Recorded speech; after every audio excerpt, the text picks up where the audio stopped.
Hi folks, I'm Stacy Frizzle and welcome to People Plus Cooks. This is the cooking show for People Plus, the Brunswick Area Senior Center program, and we are featuring historical recipes of our senior community and cooking for one or two. As we grow older, a lot of times our families shrink down, they move out and move on, so we don't want to make a huge meal, a huge casserole, and have tons of leftovers. And this is kind of a nice way to sort of think about how do we just cook for ourselves and maybe ourselves and a partner.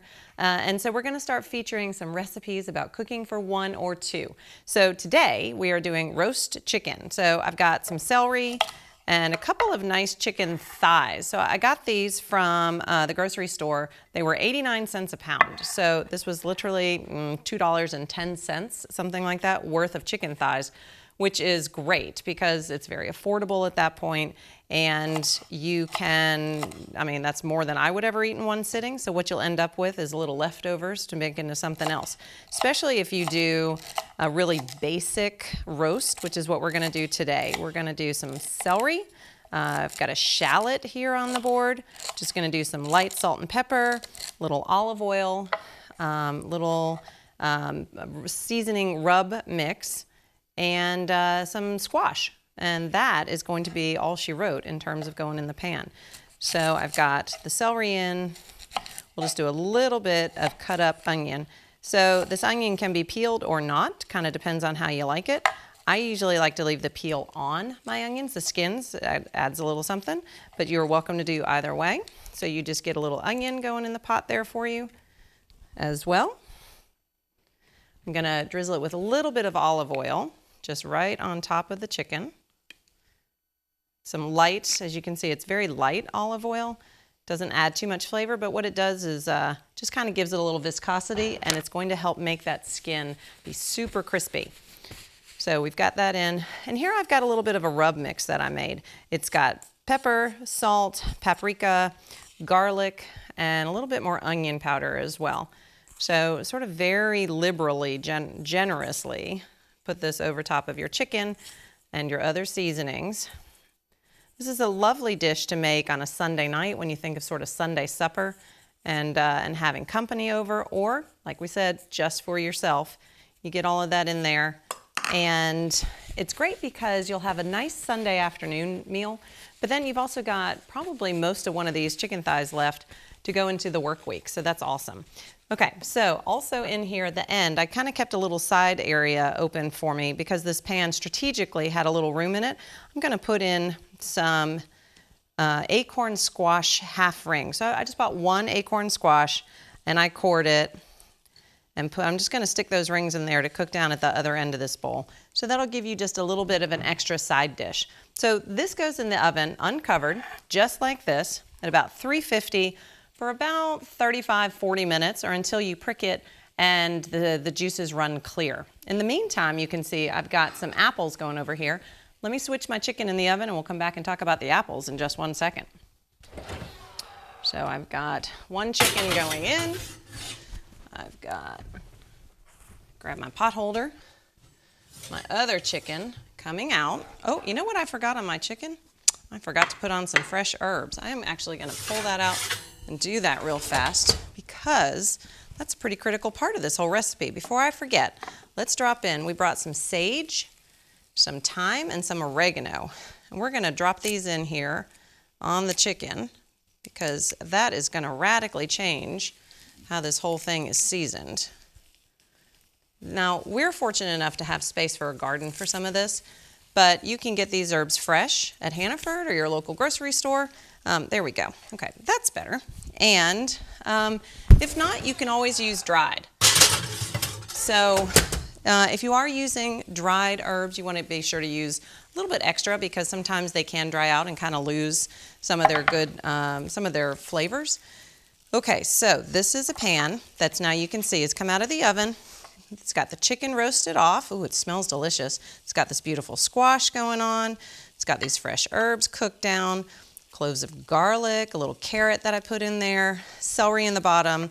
We are gonna pour off the pan drippings in this guy for a little bit of a gravy as well. Look at that. Ooh, those are beautiful. Those look pretty good. So this would be the opportunity where you could if you wanted to, thicken that up. I brought some stuff to show you how to do that. So you would use a little bit of, I prefer Wondra, which is a very fine baking, flour that you can just sprinkle and mix through. Thickens it up a little bit for you. And if you need to, if you didn't get a lot of juice out of it, or you ever need to, you can use a little bouillon.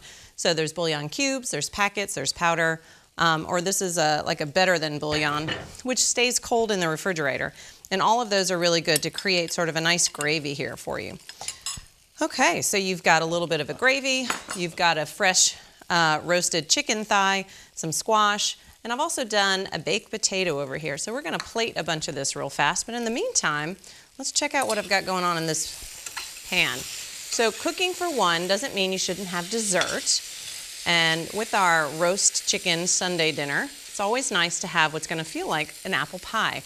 Well, who has time to make an apple pie or wants to eat an entire apple pie? So what you do is you just cut up one apple. This is just one of these big ones, cut up just like that.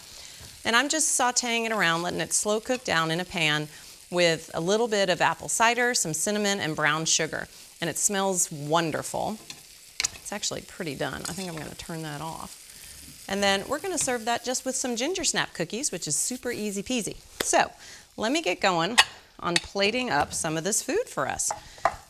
So when you're cooking for one of the things you want to think about is portion size. So if you're home by yourself or there's two of you for dinner, one of these is probably plenty. You might even be able to cut that in half and split it with your partner. You've got the nice squash ring here that's got some beautiful color on it. It's literally falling apart. That's delicious. This plate has a little bit of carrots in it as well, which are nice, a little clove of garlic. And then as I mentioned earlier, you've got a nice baked potato. So I literally popped this in the microwave and I did it for about 3 minutes.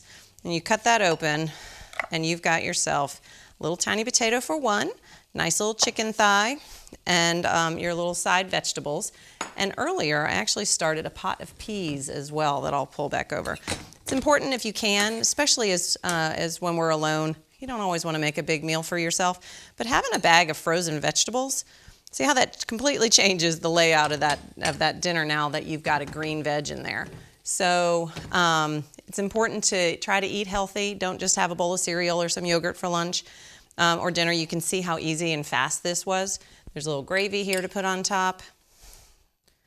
I've got my potato with a little gravy on it. I've got the chicken thigh.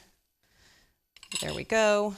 And then for the next round for this chicken thigh, we'll come back and taste that in a couple minutes.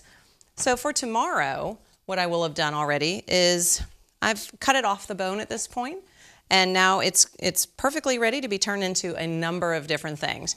What I pulled out here was an English muffin, something most of us keep in the house. You can take this chicken, put a little bit of it, you could even put a little gravy on, get it right here onto your onto your English muffin. Little mayonnaise if you like for a chicken salad. You could do a little bit of cheese and maybe some taco sauce and have it sort of be Southwest flavored. And here you've got another second round with the same piece of chicken ready for lunch, and you're good to go. So you've got a beautiful little chicken salad sandwich now as part of that. So that's lovely. And if you wanted, if you're Frank Connors, I bet you'd put a little bit of gravy on top of that. You could do both sides and have like an open face sandwich as well. So that's a very nice way to have sort of a second round of options for your chicken there. And now for dessert. So we definitely want to have a taste of these apples and ginger snaps. So you come in here, you've just pan sauteed them. They're quite good. They're soft, they're cinnamony, they smell delicious. You've got some ginger snaps just right out of a package. Mine are kind of broken up, which is kind of really what you want with them. You just come right in with a few ginger snaps, decorate that plate for you, and there you go. You are good to go on a full Sunday chicken dinner, roasted in the oven with a side of vegetables. You've got your apples and ginger snap, and tomorrow's lunch to boot. So that's it for today. Thanks for joining us here on People Plus Cooks. We're excited that you were here for my very first show without a co-host. I heard you were doing a cooking show without me. Wait, what are you doing here? Well, I could smell it. All the way from home, so you Yeah, had to you come in. betcha. Well, thanks for coming. This looks really What do you good. think? I think I got here just about in the right time. That would be cooking for one, right? Yeah. You want to taste? I know, you're here just in time to be tasting the food. You are welcome to it. Let's dig in. That looks great. See what she's got. Here's a fork for you. Uh-oh. Fork for me. Let's start with the apples. They're a little sure. easier. Life is short. Breakfast. Dessert first. What do you think? Soft? Nice? Those Macs. Quarter ones. Both. Both. Yeah. That is good. That's hot, actually. Yeah, And a ginger it is. snap. All right, folks. Thanks again. We appreciate you coming. Thanks for the surprise visit. You bet. We miss you. We'll see you next time on People Plus Cooks.